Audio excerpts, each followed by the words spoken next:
Muy buenas, te doy la bienvenida a este vídeo donde vamos a hablar de salarios, de dineros, de cuánto quieres ganar, ¿no? Primero haremos una pequeña intro cuando estamos en la fase de entrevista y luego la segunda parte irá destinada a cuando queremos que nos paguen más dinero cuando ya estamos trabajando. ¿Y qué pasa? Que es que hablar de salario puede resultar incómodo, pero a veces es necesario. Entonces, primero de todo, explicarte cómo funciona el tema salarial en Reino Unido, porque sabemos que en otros países, pues bueno, hay una legislación y hay una serie de reglas, ¿no? Para la cual ya nos organiza cuánto salario vamos a ganar. Pues bien, en Reino Unido es completamente distinto. La legislación en Reino Unido se basa en la common law, que es la costumbre. Entonces simplemente va a marcar unos mínimos y a partir de ahí cada uno hace lo que estima conveniente. Entonces, para que te hagas una idea, tenemos el National Minimum Wage, que sería el salario mínimo establecido por el gobierno, y también tenemos el National Living Wage, que sería a partir de ese salario mínimo que establece el gobierno, que es igual para todo el país. El National Living Wage es como una especie de salario mínimo de forma informal, por así decirlo, ¿no? Que se va creando por haciendo benchmarking, o sea, revisando salarios de distintas empresas, cuál es el salario mínimo para vivir que se necesita en cada sitio. Ejemplo, ahora desde abril de 2025, National Minimum Wage va a ser 12,21 libras la hora y National Living Wage para Londres van a ser 12,60 libras la hora. ¿Vale? Entonces es una especie de estudio que se hace en base al salario mínimo del gobierno para gestionar cuánto de mínimo necesita una persona para vivir, por así decirlo, ¿no? Entonces, a partir de esos mínimos o esas cifras mínimas, cada empresa ya pues establece sus salarios. Entonces, es muy importante cuando queremos ver o gestionar, negociar, que es la palabra clave, los salarios, que comparemos qué hacen otras empresas. Pero claro, ¿qué ocurre? Que las cifras van a variar dependiendo de la localidad. No es lo mismo ganar, o sea, trabajar en Londres que trabajar en Ipswich o en Devon, ¿vale? Para que os hagáis una idea. No es lo mismo un sector que otro. Cada sector es completamente distinto. Y luego el puesto. Pero cuidado, porque, ¿qué te puedo poner de ejemplo?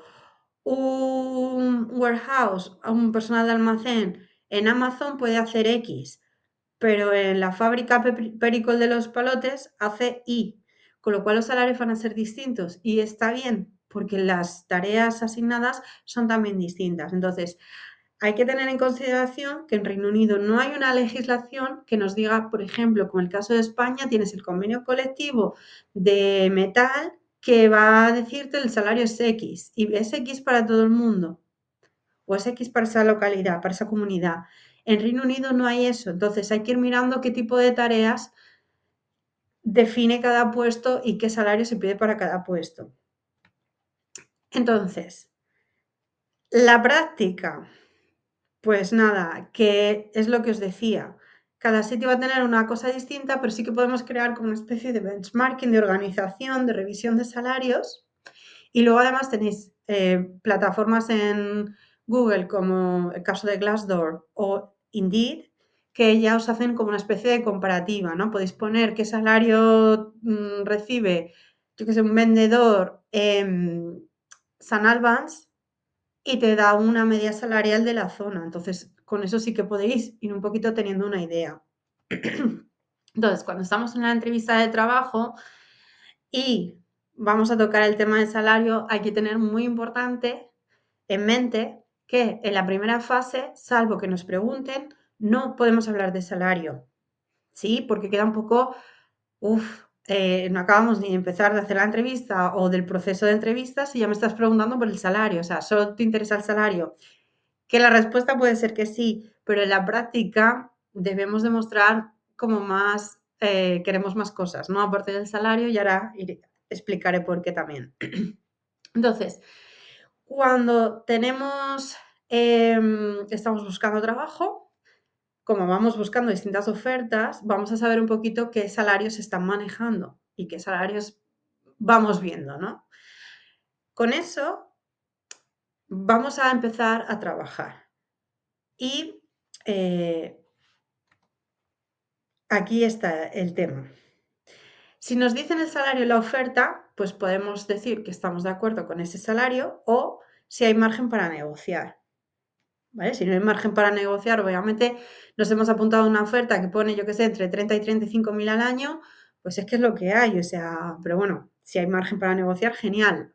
Si no, si sabemos o pensamos que valemos todo lo que piden en la oferta, podemos ir al máximo, pero normalmente es bueno dejar una franja, hablar siempre de desde hasta y no decir quiero 40, no, quiero entre 38 y 45, nos damos un margen, ¿vale? ¿Por qué vamos a dar unas franjas? Para dar margen o dejar puerta abierta a la negociación con la empresa. Obviamente, si tu mínimo es tu mínimo, puedes decirlo, no hay ningún problema, ¿vale? Si no nos dicen el salario, volvemos otra vez a dar rangos, pero es muy importante preguntar el presupuesto, porque ese presupuesto o qué budget, ¿no? manejan nos puede dar una idea de cómo vamos a responder a esa pregunta y si nos parece bien o no nos parece bien.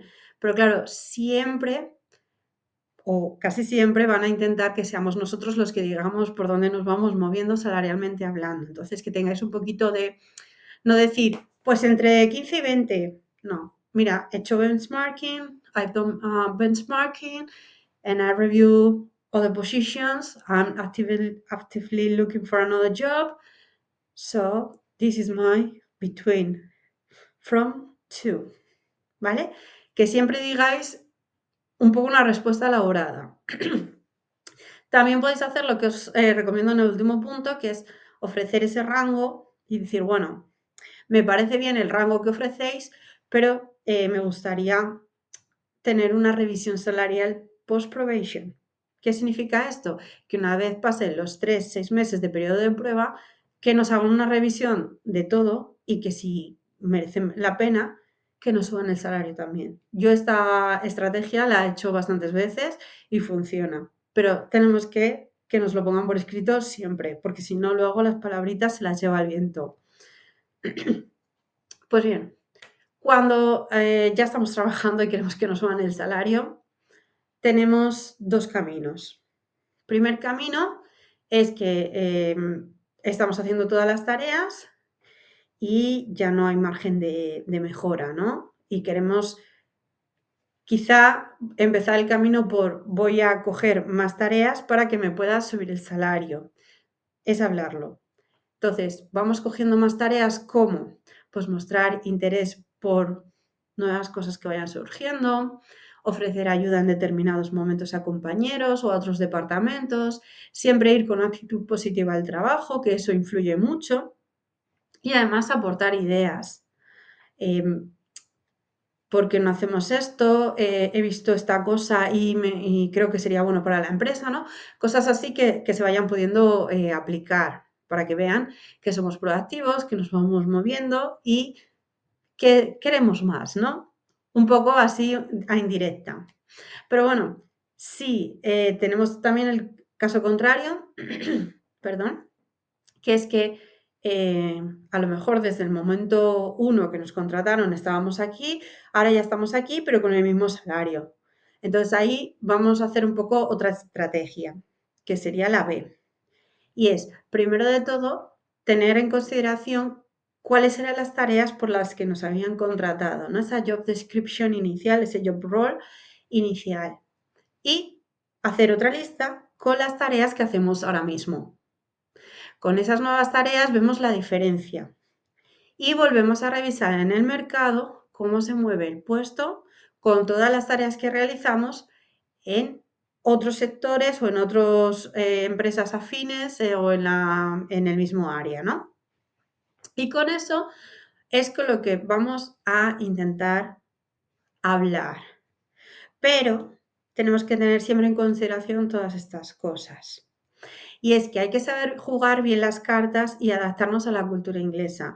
No porque yo ya haya hecho mi lista, voy a mi jefe y le digo, we need to talk, I want a salary review. No, porque es como oh, horror, terror, ¿no? Hay que buscar un poco el momento adecuado, sobre todo porque si yo que sé, estáis en la empresa trabajando y de repente veis que están haciendo redundancy, despidos a la gente, que no va a haber revisión salarial o que os mandan algún mensaje en plan de estamos con la soga al cuello, no hay dinero, pues que no vayáis encima, quiero una subida salarial. Obviamente te la ganas, no te digo que no, pero tenéis que tener muy en consideración que la respuesta va a ser no porque no hay dinero, ¿vale? Hay que buscar ese momento ideal para pedir esa subida, ¿no? O si a lo mejor nos empiezan a, oye, ¿te importa hacer estas tareas extras? Bueno, es que eso tendríamos que hablarlo primero, ¿no? A ver cuánto cuesta, cuánto vendo yo esas tareas, ¿no? ¿Cuánto me vais a subir por hacer ese trabajo extra? Es un poco buscar ese momento ideal, por así decirlo. También es importante prepararse para un posible no y ofrecer un poquito de margen a la negociación. No podemos ir en plan, quiero ganar 10.000 más. No. Quiero que, o sea, el approach, ¿no? La manera de entrarle a un inglés es un poco dando un rodeo. Entonces, aquí lo que hay que hacer es oye, ¿podemos hablar? Mira, es que he tenido todas estas tareas extras, me estoy dando cuenta de que estoy haciendo muchísimo más que lo que inicialmente estaba establecido para que yo hiciera y creo que deberíamos revisar un poco la situación, ¿no? Entonces, a lo mejor vosotros ibais buscando una subida salarial, pero os encontráis con que os dicen, no, no, mira, no podemos subirte el salario, pero te vamos a quitar tareas. Bueno, pues es negociación, parte de la negociación. Em, que a lo mejor no sea solo salario lo que vamos a negociar. Tenemos que estar abiertos. A lo mejor nos ofrecen sea un bonus o otro puesto distinto, ¿no? Nos mueven de departamento porque de verdad lo valemos y en un primer momento nos mueven de departamento y ya vendrá el salario después, ¿no? Hay que estar un poquito abierto a cualquier tipo de respuesta que nos vaya a dar la empresa. Em, También hay que ir siempre con una actitud positiva, vamos a hablar, vamos a ver cómo está la empresa, cómo está nuestro jefe y es un poco una negociación, ¿no? Una conversación que vamos a tener. Pero no vayáis con el hacha levantada. Y luego, lo he puesto, mucha gente lo hace, pero no vayáis con una contraoferta a otra empresa. Queda fatal, te lo puedo prometer y prometo como recursos humanos, palabrita de recursos humanos, queda horrible ir con una contraoferta de otra empresa. ¿Por qué? Porque lo único que me vas a decir con eso es que o te igualo o te vas. Y en el momento que te iguale, vas a buscar otra empresa que pague más para que te vuelva a igualar, cuando no me estás demostrando o no, por lo menos no me estás vendiendo todo lo que estás haciendo. Simplemente me estás diciendo que la empresa X te paga más dinero. Y lo peor que te puede pasar es que te diga la persona en cuestión, chao, vete a esa otra empresa que te ha hecho esa contraoferta. Entonces es mejor jugar con las cartas de he hecho todas estas cosas, me he involucrado en todos estos proyectos, he tenido muchas más tareas, siempre he tenido una actitud positiva, tengo buenos resultados porque mis compañeros o mis clientes o tu mismo jefe, tengo todo este feedback positivo de ti y creo que es momento de negociar. Y muy importante también que no vayamos a los compañeros preguntándoles, oye, ¿tú cuánto ganas? Hay varias cosas que a un inglés es tema tabú. El primero es preguntarle el salario y preguntarle su edad.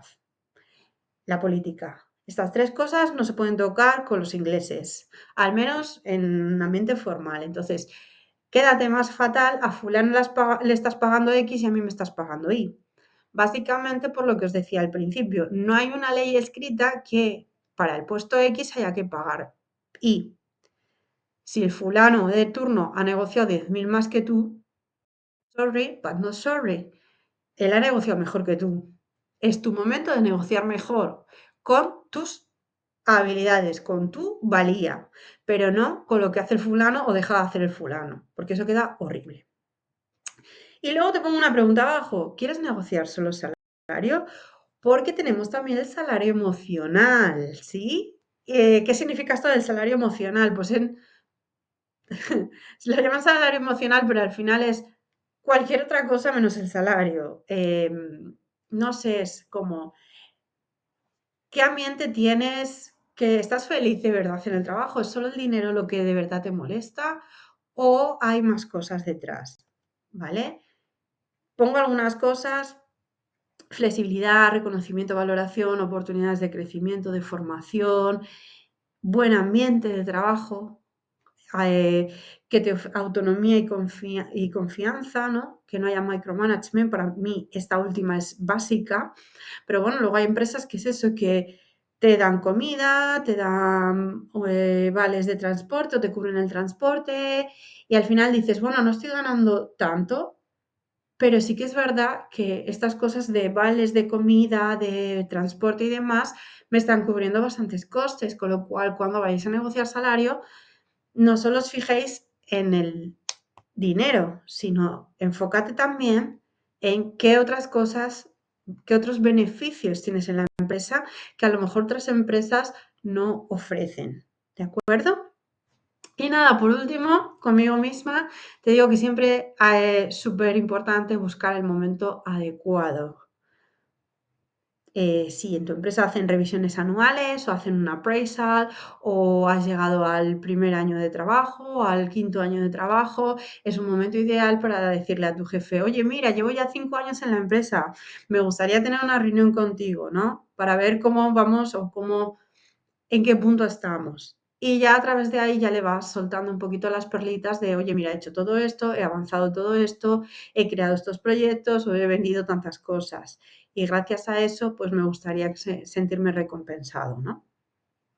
Siempre es importante, lo dicen los ingleses, read the room, lee la habitación, ¿vale? Así que nada, espero que te haya gustado el vídeo. Cualquier duda te leo en comentarios y si te gusta, dale like, compárteme y suscríbete para ver los próximos vídeos. Un saludo.